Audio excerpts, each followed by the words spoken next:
The things that were once new and shiny become, well, slow and unusable after a while. Like for example, that Mac you have that you can't do anything on without invoking the spinning beach ball of death.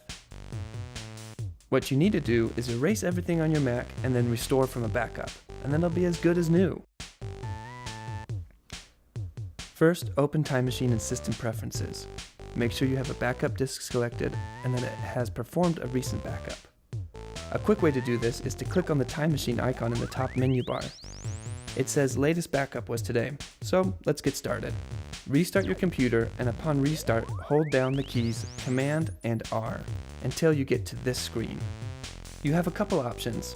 Restore from Time Machine Backup erases and then restores your Mac from the backup.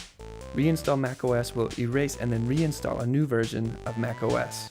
This is good if you're experiencing bugs, want to start fresh, or if you're going to sell your computer. Disk utility is used for formatting and repairing disks.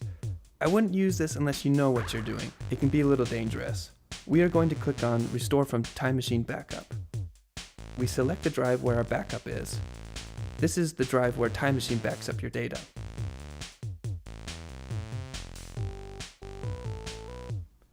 Select the most recent backup.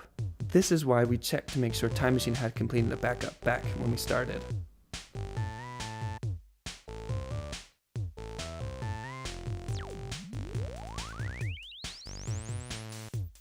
Click Erase Disk. From there, the computer will erase its drive and then transfer everything back from the Time Machine backup. It takes quite a bit of time, so be patient. Now your old computer will feel brand new, fast and zippy like it originally was. That's tech yes.